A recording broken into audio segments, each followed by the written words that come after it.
Hello and welcome to Khemia, the follow-up story to Ad Astra. The story revolves around a wolf named Scipio, who is hired by Amicus to basically get in good with Nefero and the other Khemian ambassador, because he doesn't trust Khemia that well. Anyways, the story is obviously ongoing, and I think it only goes up to part 2. I mean, I should know I'm subscribed. And, well, yeah, let's begin and do what they currently have right now.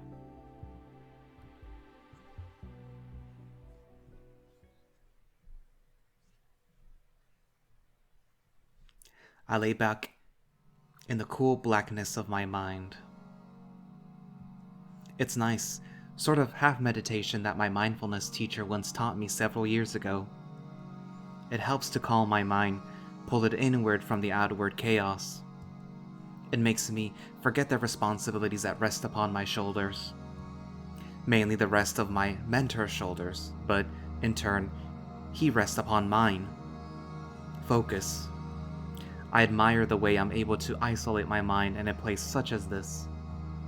For many months afterwards, setting foot within these walls sent me into a fit of gasping, as if I were drowning. Now, I imagine it to be a different place in time and space. The events are 3 years behind me. Not only that, but that point in space in which it occurred is billions of kilometers away, in a void that we shall never return to. The halls of the university are only an illusion of a consistent space.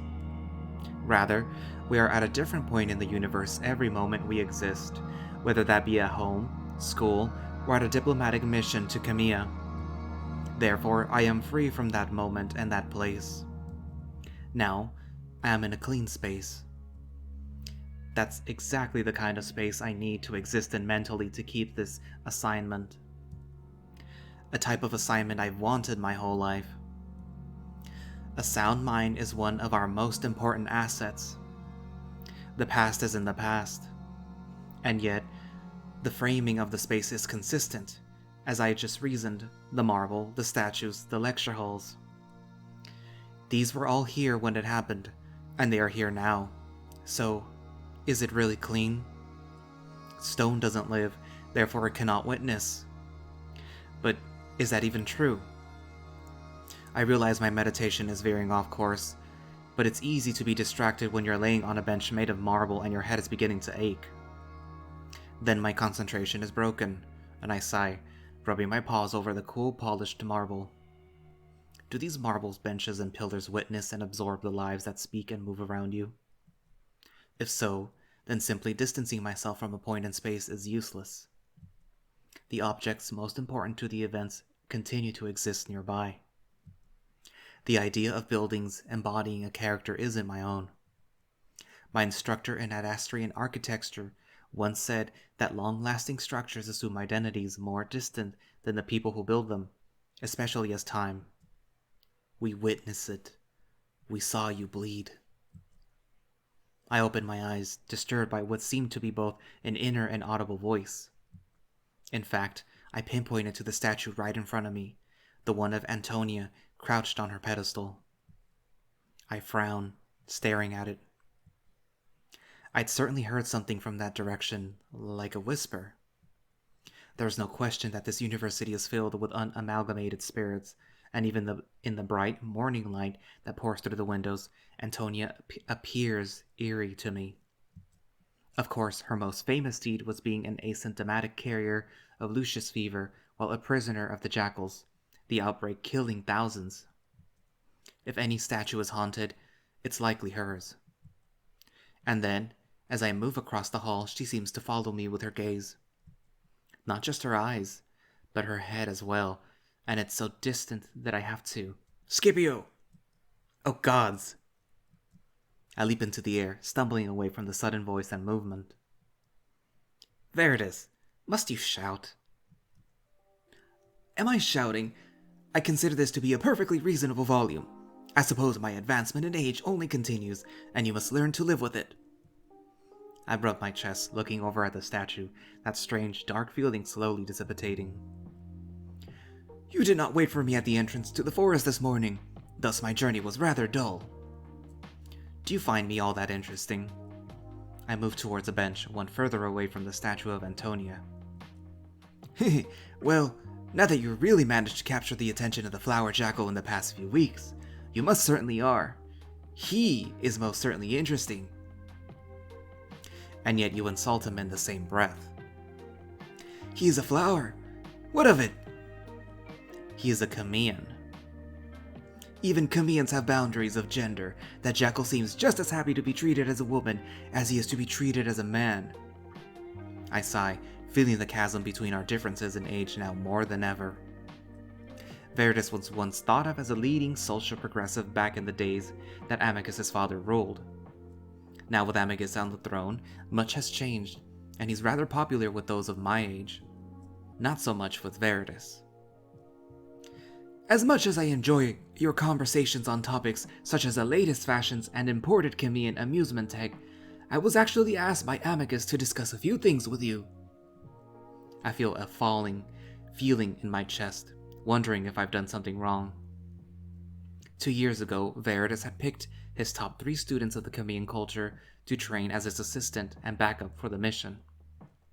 I had been one of them, and just last week I was officially chosen by both Amicus and Veritas. This was despite the fact that I was solidly middling between the other 2 students in our studies. Carbo should have been the one to go. I was certain it was a dream, and now I wonder if reality is about to catch up with me. It was probably clear that my mind hasn't always been in the present. Sit, Scipio. I do as I'm told, trying to keep my expression stoic as to avoid embarrassment no matter which way this conversation leads. Now, do you know why we picked you to accompany the mission? I try to think of a reason that won't make me sound so egotistical. My knowledge of Khemia, especially the youth culture there? Veritas waves his paw. Oh please, Khemian youth culture, as you say, does not matter. Besides, Carbo knew more than you. I blush even though it's true and a fair statement. Well, the only other reason might be my relationship to Nefero. Ambrunus, you cultivated casual Khemian friendship with them with very little effort. Of course. I didn't know that having some type of relationship with the actual Khemians we had here would be important. Over the past year, I've made time to speak with them after each of our meetings, making sure to casually greet them if Amicus or Veritas walked by. I don't know them well, but I needed some type of advantage over Carbo. I tried to make it obvious that while Carbo had his nose in his books, I was talking to real Khemians in casual, friendly ways. It seems I made the correct gamble. I mean, it's not difficult, you simply... It is difficult for a wolf. Casual friendships only create opportunities for casual betrayals. However... He glances at me from under his bushy brow. It provided opportunity for casual gatherings of intelligence as well. I wince. You want me to spy? Amicus would simply like you to keep an eye on them. As we know by now, Khemian bluntness is a myth. We can never be sure of their true intentions. I did become their friend with the sole purpose of personal gain in mind. Still, the friendly feelings are genuine and spying on them doesn't feel quite right. I don't... You accepted the position of a diplomat. Thus, you accepted the responsibility to gather intelligence for your Emperor. It is part of your many responsibilities now. Where do I even start? Don't ask me. I'm simply an advisor to the Emperor on Khemian politics and culture. He only wanted me to prepare you so that it would not come as a complete surprise when you begin training. I'm quiet for a moment, knowing that I should have been expecting something like this eventually. Do you feel you are up to the task? A target like Nefero should be a lucrative one. I smile. Of course, I did accept the position like you said. However, Nefero is smarter than he would have you believe. I doubt he'll give anything away. Oh no, that jackal's head is full of sand. Even the Emperor has publicly said so. Have you not considered that they are planting him to be a better spy on us? That gives my mentor pause. Then he shrugs. If they are, then there are some serious issues in the uppermost echelons of Khemian power. It is well known the Pharaoh is being punished by being here. I mean, he hates his own son so much, he sent him to live in the same place as a general from the old war. A general that would unsurprisingly kick his balls into orbit. Ha! I sigh, feeling sorry for the jackal, like I always do when I remember that event, immortalized by drone footage, is what the jackal is most well known for. He walks in a few moments later with Brunus, the Khemian ambassador to Ad Astra. They nod at me as usual, but then take their seats in the far corner of the room, apparently taking this time to discuss their own matters. The rest of the planned envoy shows up shortly after, and we begin one of our bi-weekly meetings. It feels slightly different now that my peers are gone, but aside from the room feeling a little more empty, business progresses as usual. It's a rather casual affair, if not a depressing one due to our lack of progress. That is, unless the visor shows up. He does so unannounced every few months or so after arriving on the stretch. Otherwise, we discuss how wolvish society and culture should approach its various Khemian counterparts. Then Amicus and Emperor argue for a while about how wolves must learn to separate diplomacy from outright lies, which Amicus argues is the same thing. Then, we get to the usually somber news from Com about the situation on Earth. Today is no different. Amicus always goes quiet during these moments, especially now that the news is especially grim. You will recall that 3 days ago, after the deaths of 3 American diplomats who came into contact with the human, it had been discovered that he was sporadically shedding aviapox virus. Unfortunately, there have been further developments in which one of the diplomats visited an establishment that serves food and beverage. 4 British officials were infected by this diplomat, and all subsequently perished in the past 2 days. The human has been placed in quarantine, and talks between nations have come to a halt for the time being. The United States of America and the United Kingdom have threatened to withdraw from talks if there are further casualties. However, there appears to be no further spread of the virus at this time, likely due to its severity and its seemingly always fatal nature in humans. I don't understand many of the Earth words, but I know the news is bad. How could aviapox be so lethal to these humans? And these threats to end talks, being part of the Galaxias makes one unused to the idea of hard borders on one's own planet. Amicus grumbles under his breath.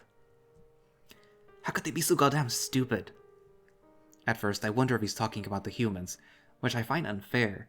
Then I wonder if he's speaking of the parents, which I find rather terrifying. Then he raises his voice.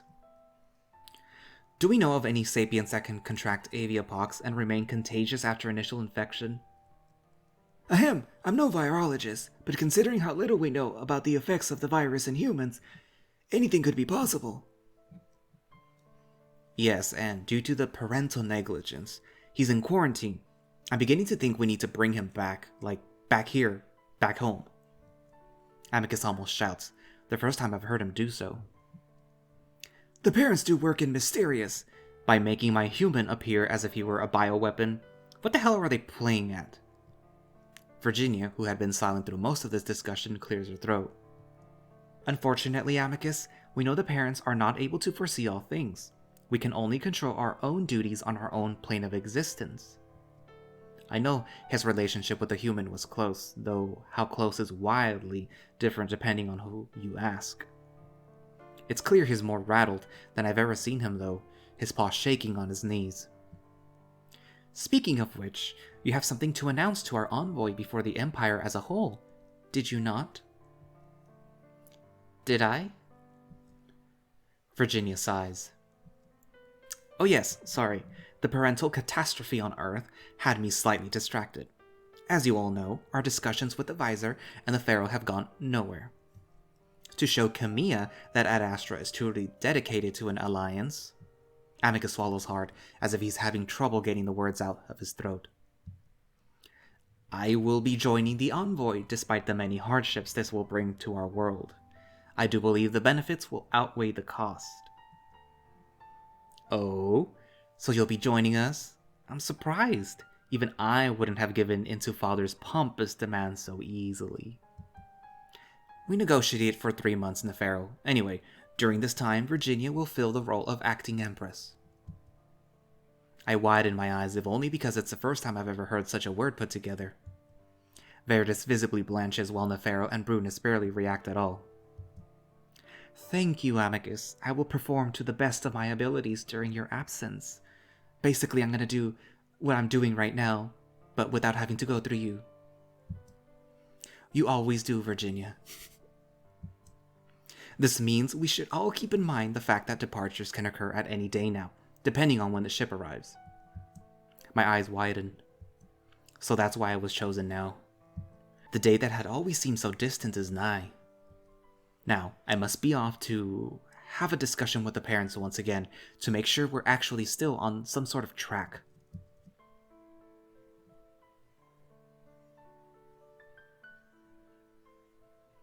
It's dark by the time we're heading out. On the way, Amicus covertly corners me to ask if I had a discussion with Veritas, which I confirm. Then Amicus glances over to Nefero, who is leaning up against a pillar. I take the hint, and as everyone else leaves, I approach the jackal, suddenly feeling nervous for some reason. Not some reason, but because now things are a bit different on my end. Well, hello there, chosen one. Usually it's me that approaches you. I shrug as casually as possible. Well, considering that my role is now certain, I thought we should acquaint ourselves further.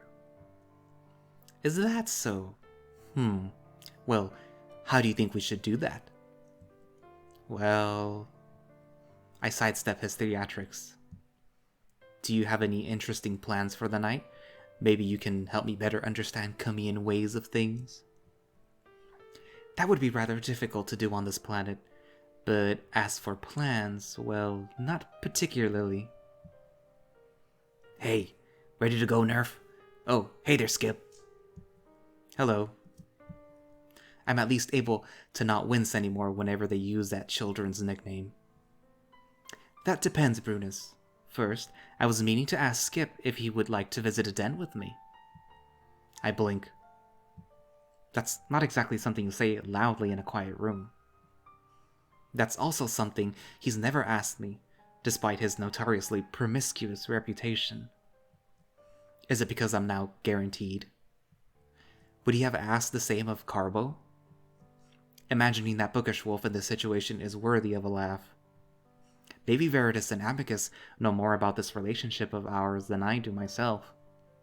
Still, it's something I've done several times before. But Nefero being a Khemian changes a lot. Well, alright then. Have fun, you two. The giant creature doesn't wait for my response before turning and heading out, leaving me alone with Nefero in the empty university. He's still waiting for an answer. Normally, with another wolf, male or female, I would agree. Then we'd stop at bars along the way and possibly, or possibly not, end up in the den.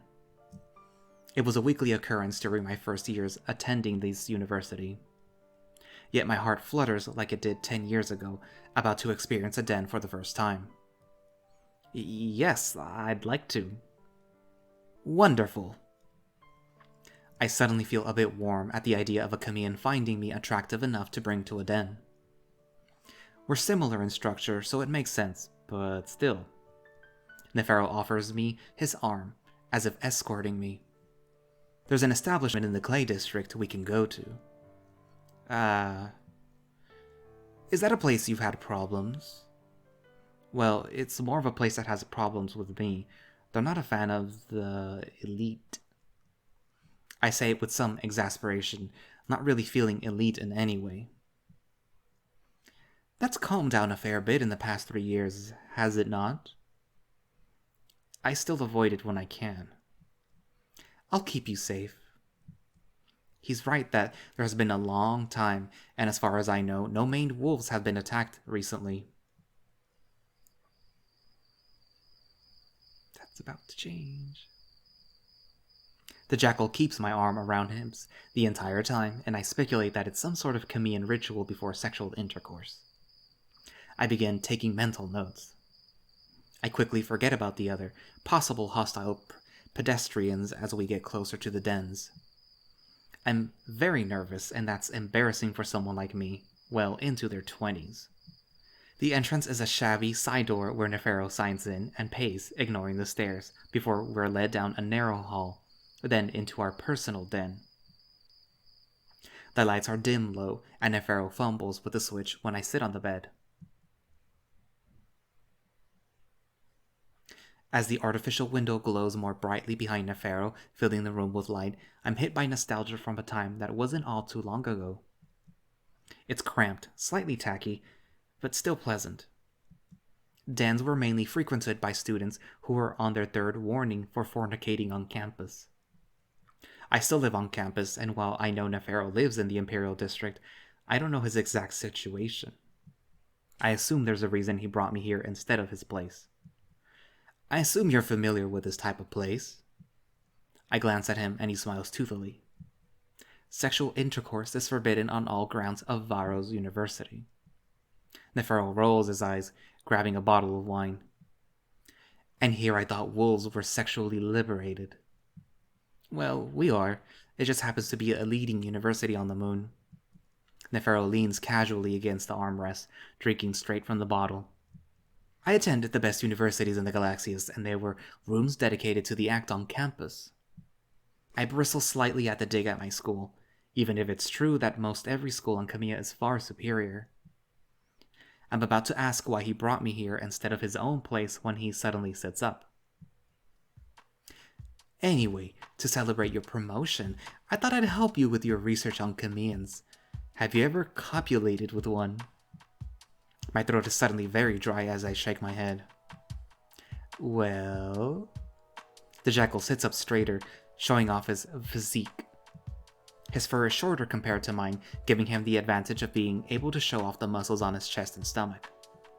Finally, he slides down his loincloth like clothing. This jackal is moving boldly, in a way that makes me wonder if he's trying to make it less strange for me. Get it out of the way quickly, and get used to it. Although I know what to expect, I'm still left staring in fascination.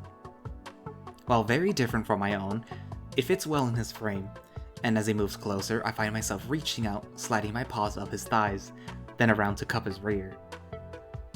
This is the moment that my hesitation drops and I pull the jackal in close, kissing his groin and abdomen, making him gasp. It's a long session of sorts, though not very much happens. I find myself indulging in the wine as well, as Nefero seems to really enjoy simply touching me. At first I'm a bit confused, unsure if it's some type of foreplay, but then I realize he's encouraging me to hug back, and at some point we simply end up entangled together. His arms are around me tightly, and I can smell the wine on his breath.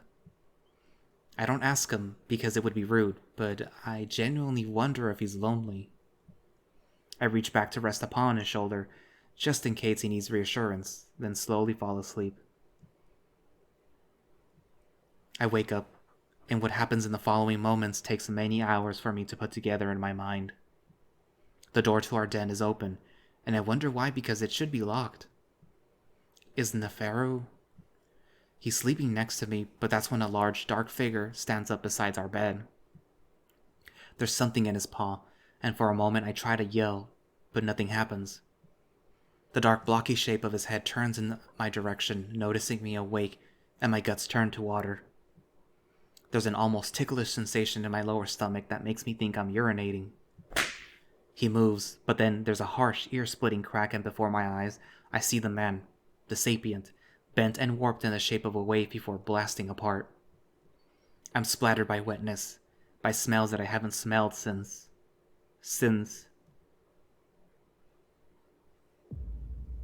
A light goes on, floating around us, displaying the horror.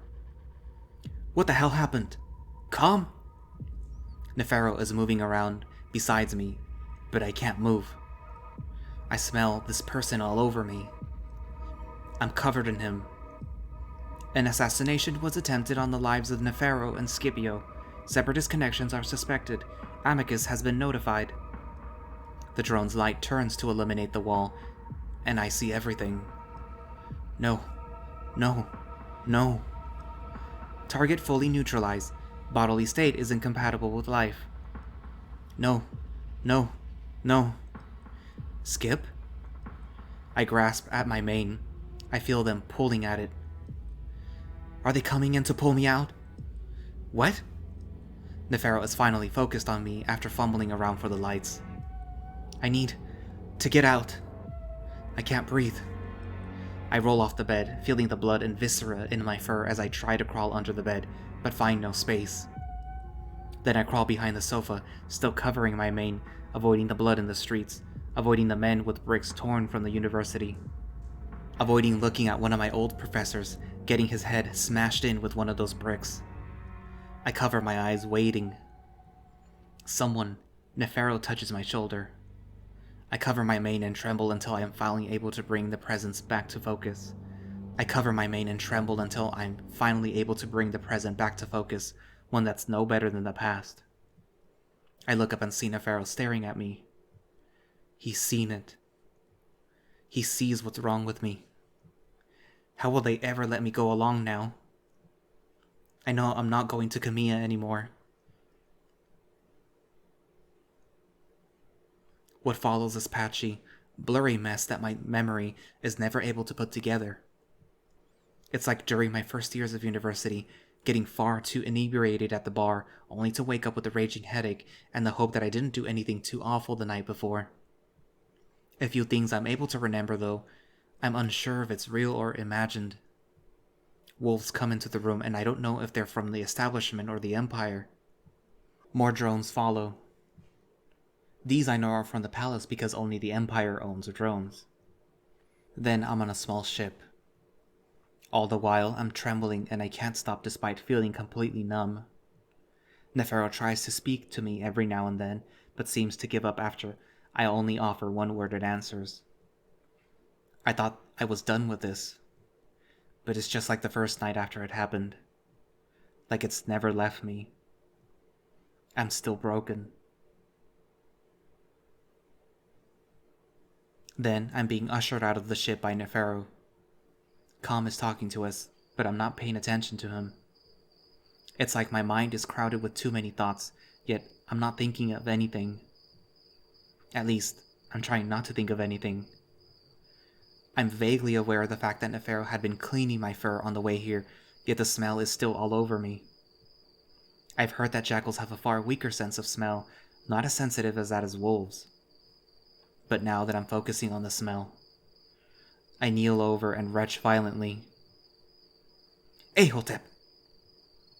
I'm jerked to the side, and at first I think Nefero pushed me away. I wouldn't fault him for it. But instead, he's positioned me over the bushes to be sick into them instead of the path. Not much comes out, just the wine from earlier, and it burns way worse than I remember from my younger years. It has been a while. The more festive days at school had ended after the riots. All the while, Nefero is holding back my mane, just like my schoolmates might have back in those days. Amicus insists that you meet him in the palace. For the God's sake. For God's sake. Tell him that we're on our way. Skip is unwell. No, don't tell him that. I am fine. I straighten up on purpose, taking a deep breath only to breathe in the scent of the assassin. He filters through my nostrils as fresh as when he was splattered through our room. Again, I give a great retch, but I'm empty and nothing comes up this time. Skip, what's wrong? Were you injured? Are you sick? Yes, that's it. Yes, I'm ill. I steady my feet again, then straighten up my posture, purposefully setting off in the direction of the palace while Nefero follows along, his paw on my back. I shrug him off, not wanting to appear as if I need steadying, like some female about to faint. I was feeling off earlier in the evening, and I suppose it's developed further. I'm feeling better now, though. I'm regaining my focus, my composure. I begin my breathing exercises, the ones that usually keep steady my pause and raising thoughts. Still, even as I'm evening out my breath, my vision continues to blacken at the edges and ebbs and flows, a constant threat that I might lose consciousness.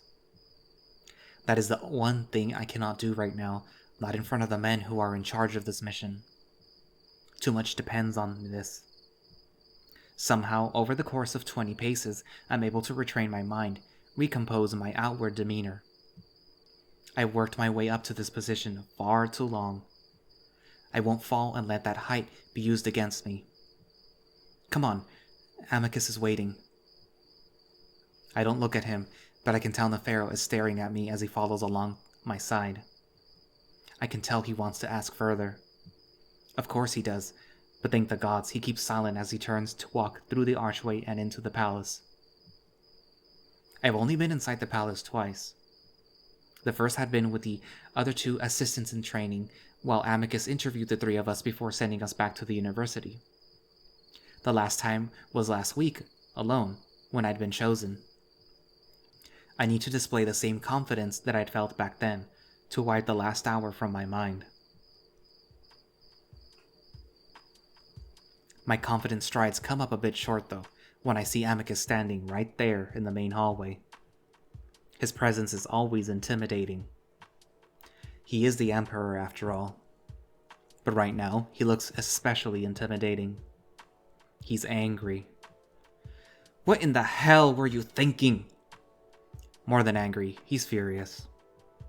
But he's not looking at me. In fact, it's as if I'm not even present, his eyes reserved only for the jackal beside me. This is good. Nefero's smug nature returns, and I have to admit that it impresses me a little bit. Even if he is the pharaoh's son, he's still a lone jackal within the palace of a furious, woven emperor. No, Nefero. I'm not playing your stupid games tonight. This is... The emperor seems to remember himself and takes a deep breath, though the smoldering fury continues to burn in his eyes. You realize how serious this is? What could have happened? I realize this, yes. I was there. Then what the fuck were you doing in the Clay District? I jump, never having heard Amicus shout like that, or curse in such a manner for that matter. Brazenly showing your face, no appointments, no protection. Oh, they offer protection there. Nefero's joke falls flat, and Amicus lets it hang there in the air, as if emphasizing the stupidity of it. You know, I almost felt guilty assigning a drone to covertly tail you. What if you had been killed? I thought you were at least somewhat sensible. Amicus's muzzle hangs open for a moment as if trying to search for words appropriate enough to describe his disbelief and anger. Even through my numbered senses, I'm able to feel some shame and embarrassment, not only for myself but for Nefero as well. What had we been thinking? We knew the separatist movements had been gaining a bit more momentum recently, become more radical. We discussed the possibility of things becoming more dangerous. While I might not matter in the grand scheme of this mission, losing Nefero would. Well, it would end the mission. It might even start a war. That's what they want. I suppose I had assumed Nefero knew the risks, knew what he was doing, but I hadn't even bothered to ask. I look at him and see that he has his ears back, eyes downcast. Amicus's anger seems to lose its edge, his demeanor shrinking a bit as he waits for Nefero to respond. When the jackal offers nothing, Amicus spreads his paws in a gesture of bewilderment. I mean, you're not some frolicking first-year student needing a private room for fornication, are you? I set you up with the best apartment in the Imperial District. It's a long walk. I was tired, Amicus. What? You? Again, the Emperor is at a loss for words. An assessment of the current situation indicates that I have information that may be of use to you, Amicus. What are you talking about? The assassin? About Nefero's living accommodations. Oh, shut up, Calm. What? The magistrate of the Imperial District ordered for the apartment to be renovated and thus evicted Nefero. What? I was not notified of this. According to Ad Astrian Code 3304 under Housing, Magistrate Anthony was fully within his rights to do so without notifying you, Amicus. Then where the hell have you been living, Nefero? The jackal opens his mouth, but is interrupted by Calm once again. He has been renting various temporary living spaces, mainly within the Silk and Clay districts. I have logged the addresses of each location if you would like to. Shut the hell up for once, Calm. The point has been made. If all you do is spy, then you should learn to read a room. Read a room does not compute, Nefero. We know, Calm.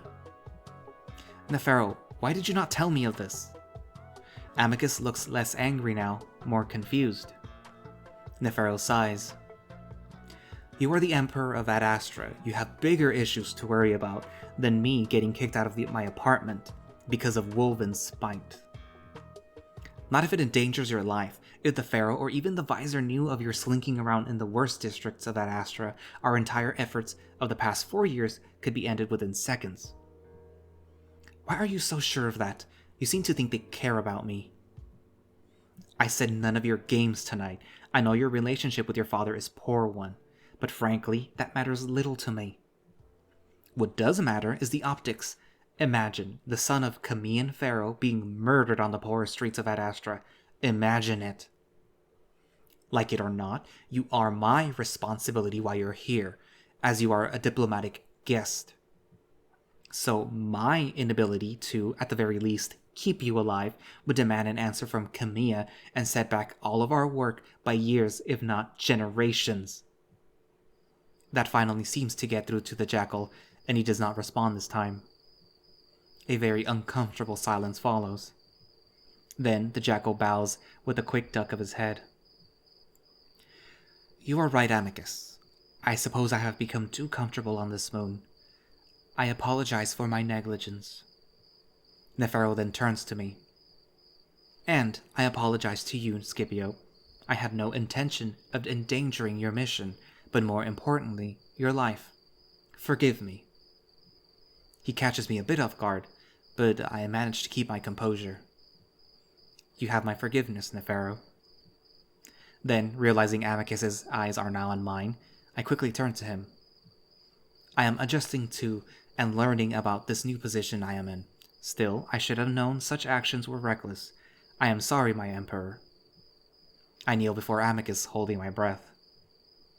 This would be the moment to prepare myself for dismissal from both the palace and my position. Nefero's paws come to rest on my shoulder in a somewhat sympathetic way. Amicus rubs his face with the paw tiredly, sighing loudly. Be thankful that Virginia is not aware of this. Amicus, you should know that a report on the incident has been filed for Virginia upon her awakening. Delete that, Calm! Deleting report on the assassination attempt upon the lives of Nefero and Scipio for Virginia. Gods. I have such a mess to clean up now. Who else knows of what happened? The owner of the establishment and possibly a few housekeepers. Come, guard the entrance to the den. Ensure that no one leaves the premise until I arrive.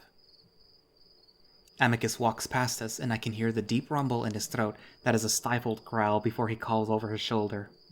Nefero, you're to take residence up in the palace once more. I'll have your belongings move here from wherever the hell you're staying now. Oh, wonderful. In fact, Calm, alert Veritas and Brunus that they will both be moving residence behind the palace walls first thing in the morning. We cannot afford mistakes at this point. Yes, Amicus. And where shall I bed for the night, Amicus? Amicus is almost past the archway. Same room as last time, should be as you left it. Oh, really? I thought that room was for the Emperor. But as Amicus disappears around the corner, a small parade of drones follows him. Nefero goes quiet, staring at the archway where the wolf last was. Then he rubs the back of his neck, looking back at me. Does this mean I take the sofa? I gesture at one of them. I'm only partly joking. I'm not sure where I'm supposed to stay. If you'd like. I don't think I've ever seen anyone actually use them. I believe, however, that Amicus was implying that we share the room. What made you believe that? There are 2 beds in that room, if it really is the same as I left it. I see. I think about my small room on campus, the one that I had been moved to after achieving my new assignment, the place that I desperately wish to be right now. Being in the faculty dorms, I don't have to mingle with the students, not that I would have anyway, considering that they're all off for the summer. But while I'd like to be alone, I'm not so sure if there's security robust enough to deal with assassination attempts, and I don't know if Amicus has a drone tailing me as well. Probably not. So, do you wish to speak about what happened, or... In all honesty, I wish to have a genuine bath. I'm becoming aware of the smell again, now that I'm no longer distracted by the Emperor. I'll take that as a no. Follow me. I frown a bit as I follow the jackal, reminding myself of Khemian bluntness, and my need to adjust to it, or even adapt to it for my own use.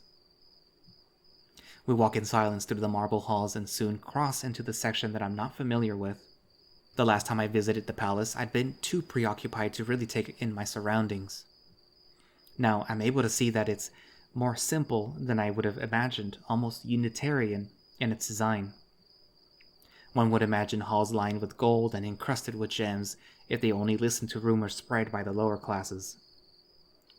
We come to a stop at what appears to be a door without a handle, and Nefero automatically raises a paw to a black square, which sends the door sliding open at a startling speed. That is a bit fanciful, I have to admit. What's even more fanciful is a bath the same size as a public one at the university, maybe even bigger. The university's bath is almost always filled with dozens of men, but this one is completely empty. Instead of the sulfuric smell I'm used to, I'm instead hit with a warm, steamy wall of floral scents. Help yourself, Jones will clean up after you. I step in hesitantly, then notice Nefero hanging back. Don't you need to wash up as well? There's a personal bath in my room. Besides that, I feel you need a more... Nefero makes a vague, waving motion with his paws. Wide open space to ease your mind. What you experienced was a terrible thing, and I know it has affected you. I bristle. For that moment, yes, but I've had time to collect myself. Well, collect yourself further. When you're finished, ask for the directions to where I am. Calm will direct you. Nefero steps out, leaving me frowning once again at that way he seems to sprint circles around me with his blunt words. I begin undressing, deciding to be faster with my own tongue when I speak to him. Nefero thinks himself to be more clever than he really is, but it's not difficult to speak fast when being rude. Not for me, anyway. I simply yield to higher authorities, and being a mentee student, well, that means I yield to most everyone here. Nefero, however, insists we speak as equals, and if most of my assignment involves needing to learn more about him, then I must do that. I suck air through my teeth as I slip into the water, a bit surprised at how much hotter it is than the university bath. I usually lower myself slowly, but it's painful enough that as my groin nears the steaming water, I just drop in all at once. Ah! I groan in equal parts pleasure and pain before dunking my head into the scented water. I come back up, tasting the salty minerals, leaving me to wonder how they've kept the smell so pleasant. Maybe it's completely artificial. I don't mind either way. I'm already feeling better, shivers down my spine a few times as I imagine the remnants of the night wash off down my body. I submerge myself a few more times before finally settling back, sighing deeply. I'm finally able to relax, and though the hot water is partially the culprit, it's mainly due to the fact that I haven't been dismissed yet. Amicus would have done it in the main hall if he had felt that what I'd done was too egregious. And for that moment, Nefero hasn't shown any indication that he intends to tell anyone else about what he saw me do. Though I had just been reluctant to share my experience with the jackal, I now think it would be wise to open up to him a bit.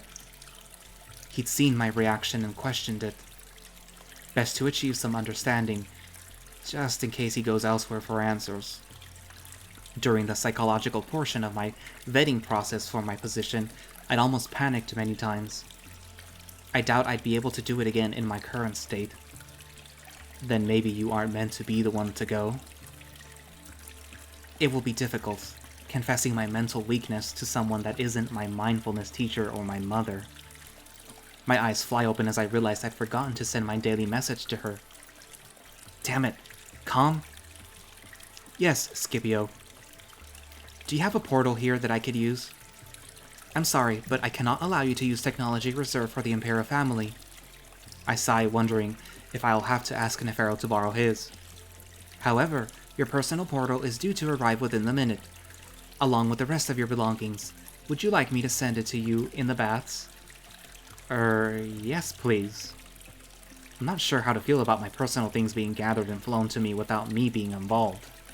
I don't dwell on it, standing to soap and then rinse my fur, careful to really get the spots that were at one point crusted up. I dry in a hurry, and as I'm dressing, a tiny drone floats down from an opening in the ceiling, balancing a silver rod about the length of my forearm upon its back. I pluck my portal from the floating machine in a delicate manner, now very conscious of what they're capable of. Thank you. I mumble quietly, but it immediately floats away back to its ceiling hatch. I quickly tap it to extend the transparent, glowing panel from the rod. I feel my heart leap in my chest as I see I have a message waiting for me from Mother. I'd hoped that maybe she hadn't been up yet, even though Lux is several hours ahead of Ad Astra, and she's an early riser. I open it and see the small message. Skip, I hope you are well. Did you fall asleep early? I imagine they must be working you quite hard. Please respond when you can. All my love, Mommy. It was sent around the time that I had been asleep, before it happened. What if I hadn't survived and never sent her a final message because of my forgetfulness? I start to type a message back, a quick one, but then I notice the icon in the corner. Visual communication is what truly makes this device a portal.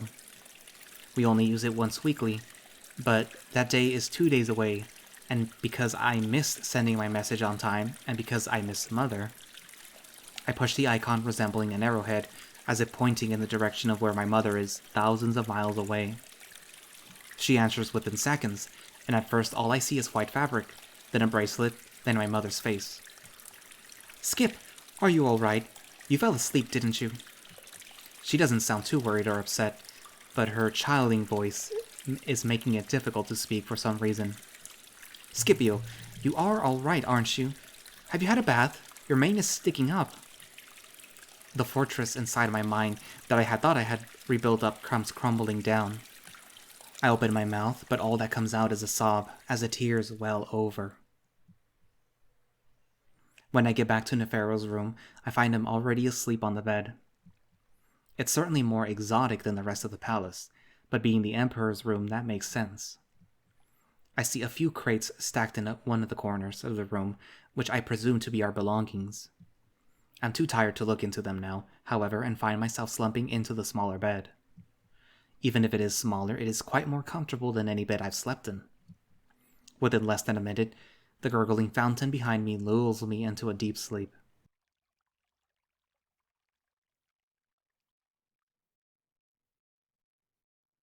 I sit on the edge of the pond, letting my feet cool in the water. I was only a little confused when I woke up in the palace. I very quickly remember what happened the night before. It's somewhat easier to think back on now. Still, there's an odd dreamy quality to what I see, almost like a filter existing between me and the world. It's a familiar, numbing feeling, and I sit there in front of the fountain, feeling as if I'm staring through a fog I cannot see. This happened last time too, though it's not nearly as bad. Shortly after the riots, I was seeing everything as if it were on a film. A terrible, depressing film, but at least it didn't feel real. A defense mechanism, my mindfulness teacher had called it. I'd left Nefero still sleeping in the bedroom, hopeful that he might seek me out and extremely relieved when he does. Nefero coming to look for me tells me that he is at least still interested in me, which I remind myself is something I need to keep up. He stumbles out, looking a bit more unkempt than usual, squinting into the bright light. Getting fresh air? I just need... I wave my paw around, mimicking him from last night. Space. If space is what you like, I think you will really enjoy the deserts of Khemia. You know, I come from a region of Ad Astra that's a desert.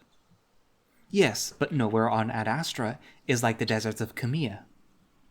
Yeah, lots of dunes, right? Among other things, but yes, many of those. I think back to the My primary schooling. I would go to the library and obsessively examine the educational murals of Khemia, the sprawling dunes below and a bright moon above. Meanwhile, jackals danced in the moonlight.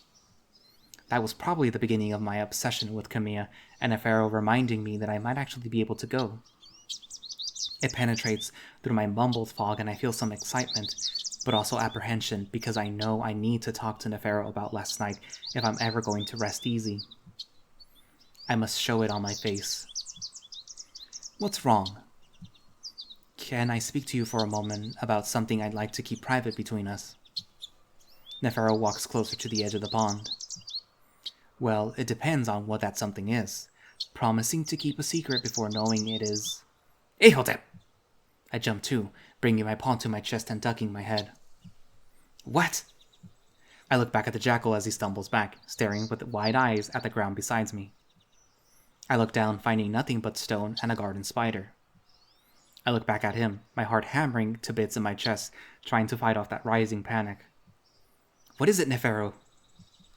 Is he playing games with me? In my current state, I don't think I would be able to forgive him. But now he's shuddering, looking angry. Oh gods, damn your 8 eyes. It's every time in this awful garden. I look at the spider, motionless, legs fanned out to touch every side of the pond's stone border. Are you speaking to the spider, Nefero? And how the hell do you sit next to it? It's disgusting! I sit there, confused, completely thrown off by this sudden, violent reaction from Nefero. What's wrong with it? Everything! I start to smile a little. Are you afraid of it, Nefero? You know that their venom is hardly... I know. Many of you wolves remind me of this. It doesn't change the fact that it's an abomination. I look back down at the creature, frowning, before poking one of its claws at the very back of its abdomen. Like lightning, it skitters away up the border and towards a pillar. They're the most natural and effective form of pest control. You know, back when I was a pup, I would catch them and keep them as pets. Nefero watches the spider warily before approaching the edge of the pond, looking about carefully before finally sitting next to me. Cultural differences, I suppose. I think back to my studies of Khemian wildlife, of the many dangerous and extremely venomous creatures that prowl through the sands. Are the spiders dangerous on Khemia? I know other arachnids can pose a threat. Scorpions, I think they're called. The creatures with the incredible stinging tails. Nefero dips his feet into the water with a sigh. Incredibly painful stinging tails. Even on this planet, I shake out my clothing and bedding. It became a habit after an incident with one of my loincloths during my youth. I will only say that I would prefer to be kicked in the groin by a Pugnu champion. Then your fear of arachnids is completely reasonable. Amicus would say otherwise. I'm glad to know a wolf that's more understanding. Now, you wanted to confide in me about something? Our light-hearted conversation becomes heavy once more, and I sigh, wondering the best approach. A quick one, I think. Nefero, I've come to enjoy our company over the past year, and especially the past week. I feel that we are becoming true friends. Woven friends. I know we are already friends by Khemian standards. What can I say? You make great conversation. Thank you. But I do feel that because of that, I should tell you some things about myself that could be important, so I want to explain what happened last night. I see. I will let you speak without interruptions then. Well, there's not much to say, simply that I had a terrible experience 3 years ago. During the Kato riots, some wolves decided to target the university. They stormed our dormitories and attacked students and faculty. I was caught and humiliated in various ways, then beaten. I look at Nefero's reflection, but he's only looking at me with a stoic face. What I experienced was mild compared to the others. I witnessed many terrible things. This has all left an impression on my mind. A sort of... I furrow my brow, trying to think of the right words to describe it. Like an ache, but in my mind, one that I've mostly been able to overcome, but the events at the den, it irritated that ache a bit. The reaction you saw from me, that was why. Being awoken suddenly, then witnessing what happened, it left me unprepared. But I am prepared now, and I doubt the ache will return. I just wanted to explain it to you as a friend, though it is something I only tell friends, so I hope you can keep it between us. I wait for a moment, already somewhat happy with my tactics in explaining this to him. Anxiety ripples up in a place below my diaphragm. I look up at Nefero, though he's no longer looking at me. I hope I was able to make sense. My mind is not broken. I understand what is real. It's more like a glitch that can be easily patched. More silence. My heart sinks. Damn it. I should have known. Why was I so hopeful initially? Nefero is a Khemian. He knows when something is inefficient and won't hesitate to replace it. That's what I am. I was being selfish, trying to stay on mission. I suppose you're upset with me? I mumbled dejectedly, feeling myself wanting to cry. I keep myself from doing so, partly by biting my cheeks and keeping the corners of my mouth from tilting downward, something I've done since my earliest memories. It seems to help, for whatever reason. Nefero finally looks at me. Scipio. Yes? I keep my voice light and attentive. I am upset, but not with you. I am frustrated with many things. I suppose I'm upset with Ad Astra as a whole. The Jackal's voice is heavy and distant. Ad Astra? I know that you know this, but the catalyst for those riots involves me to some extent. Of course I do. I'm still surprised that he's talking about this. No one talks about it, not in the 2 years I've been involved in the mission, so I assumed it would never be discussed. I clear my throat. I do know, yes. When I was kneeling in the amphitheater, certain my life was about to end, I was at peace. In fact, you might even say that I was willing to die, especially at that time. Nefero trails his paw through the water again. But then, I was saved by a friend. Shortly afterwards, I witnessed his neck being slashed instead. And at that moment, he was leaning against me. I saw his neck in detail. I then got to witness his final moments with his lover. I continue to listen, keeping my expression attentive. Though I know the full story, I am confused as to why he's bringing it up. The human sacrifice saved Amicus's rule and Nefero's life. I would have thought of it as an intensely joyous moment for the Jackal. He was very brave. Nefero is quiet for a moment, still playing with the water. Yes, though he'd deny it and tell you that he simply never knows what he's doing, and only goes with the flow, or something along those lines. I frown a bit, even more confused. Anyway, I tell you this because that experience changed something within me. I don't believe that I ever feared death until that very moment when I was right next to it. For the first time, I watched a sapient, a friend, transition from existence to nothing. Nothing but an empty, damaged vessel cradled in his lover's arms. Now I think I understand.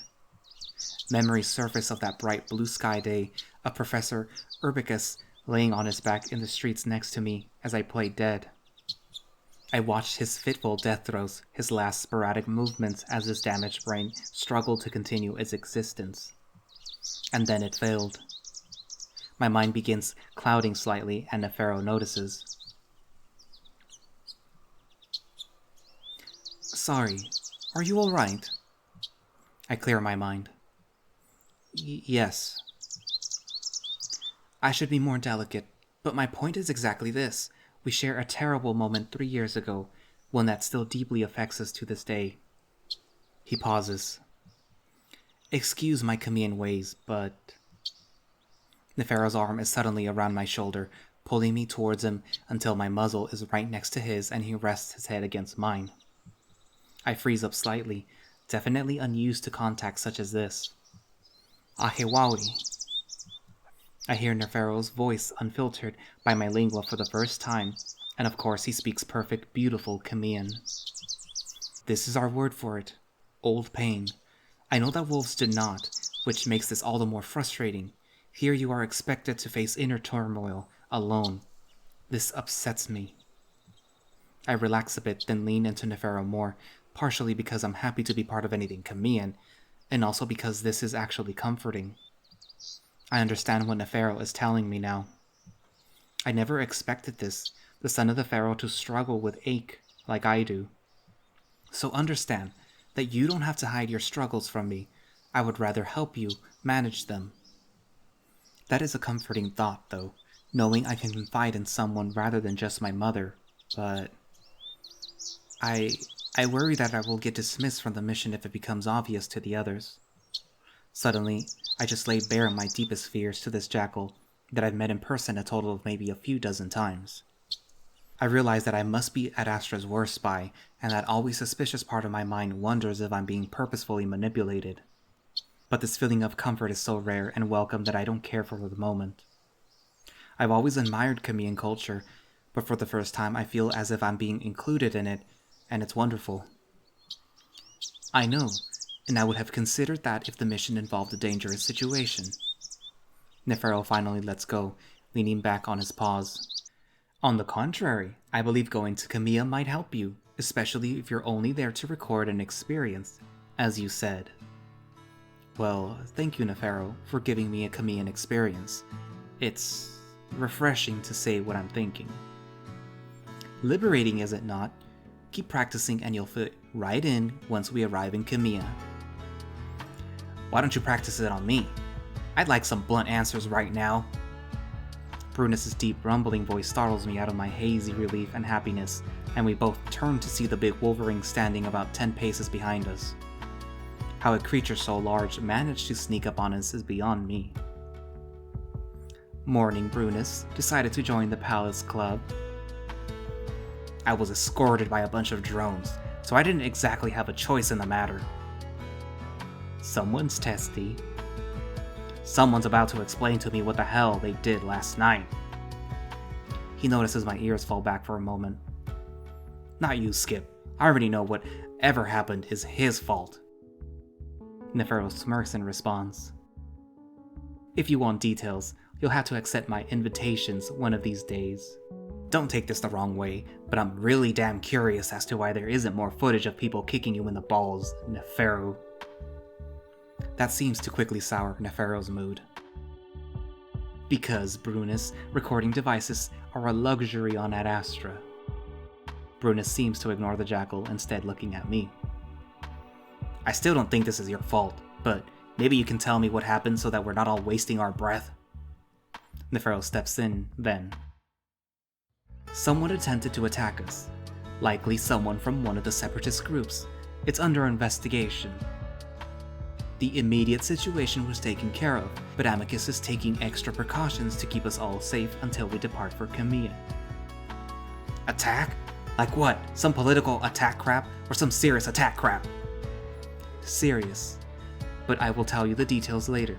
For now, just enjoy the rare opportunity of being able to reside in the Grand Adastrian Imperial Palace. Well, as long as you two are okay, honestly, this place gives me the creeps after what happened to you. That and the fact that you've only got drones around. I'm especially on edge because of all the stuff got spirited on a bunch of drones to who the hell knows where, and my medicine went with it. The big wolverine takes out that odd little pipe, the one that gives him the herbal smell I recognize him by, though no smoke came out of it. I clear my throat. Calm? There's a momentary pause during which both Nefero and Brunus look at me, and I wonder if I made a fool of myself trying to communicate with the AI while outside. Then thankfully, yes, Scipio. Can you locate Brunus's belongings? They were flying them in by drone. They have been dropped on the roof. What? Other information to note, Brunus's luggage contained an illegal preparation of Khemian plant poppy whey to be vaporized in a pipe contraption. What? It was properly destroyed, and a report has been filed to Amicus, suggesting a 100-year prison sentence for Brunus.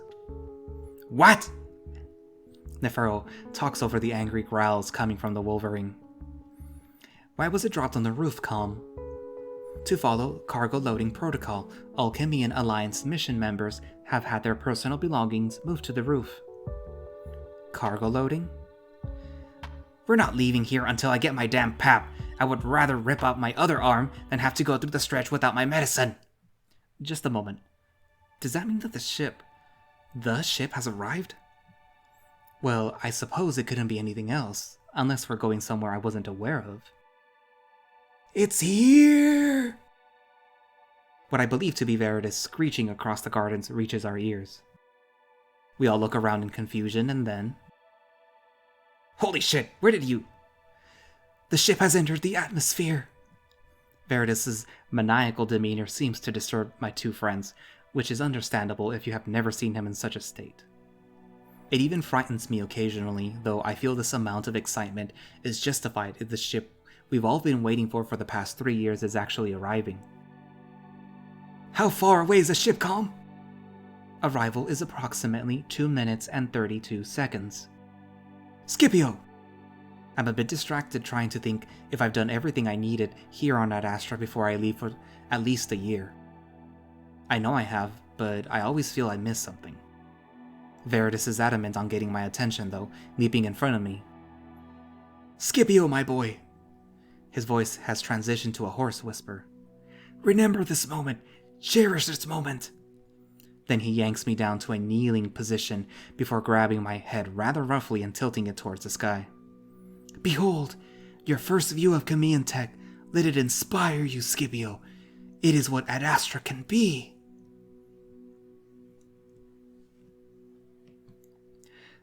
At first, I didn't understand the significance of this ship. Veritas' excitement did seem a bit overblown, even for him. It descended in a quiet, controlled manner as the sun made this metal gleam. I did not think that it was all that different from Ad Astrian ships. Indeed, it appears to be more smooth in its architecture, and it was definitely larger than any I'd seen before. But it was simply that, a different version of what I had seen in the past. However, as we waited on the roof for takeoff, preparations to be made, I finally realized why it was so significant. This isn't parental tech. This is Khemian tech. Unlike the many ships that fly through the air above the capital, it was not gifted by the parents to the Khemians. This was built by the Khemians themselves. By the engineers that were not only knowledgeable in how to fix the ship components when they broke down, but how to actually build them. And when taking that into consideration, it is certainly impressive. I've known this to be the case in studying Khemian history and culture, but for some reason it's hard for me to comprehend. It even frightens me a bit as I climb aboard the sibling-built craft, even though it appears more comfortable and even more stable than machinery built by the parents. This sense of awe and reverence comes to a sudden end, however, as we board and walk through the corridor. That's when I happen to peer out the window. I'm looking out over the lake, a rather pleasant view before suddenly the view zooms backwards. It happens so fast that I go from seeing the Imperial Gardens to seeing what I realize is the entirety of the moon, all over the course of just a few seconds. And that's where I'm going to leave it. Oh god, that's loud. I've obviously gone past this on my own, but still. So that was the prologue of Khemia and a little bit of the first part, I believe. Because I think the ship is the second part. And, you got to meet Scipio, the protagonist of this story. And he's clearly going to be hanging around Nefero for a while. Possibly Amicus as well. And Brunus, hopefully. Brunus is my favorite character, I'm going to tell you right now. And, yeah. We'll probably post this alongside the smoke room, but again, this story is still ongoing, so I don't know how frequent the updates for this will be. But yeah. The next update hopefully will be within the week. And thank you for watching/listening. And if you would like to play any of the Echo Project games, there will be links down in the descriptions. If you would like to support the Echo Project, by all means, there would be a link in the itch pages, and I fully support that you support them, because their work is very, very good and they deserve all the support. And you'll get access to early builds of all of their ongoing projects, as well as early access to Arches when it comes out. And if you recall, Arches is the prequel, well, not the prequel, it's the sequel to Echo. And eventually, when Glory Hounds comes out, you'll also have access to that. You'll also have access to little short stories for Echo and some other little goodies here and there. But yes, I will see you guys next time. Bye-bye.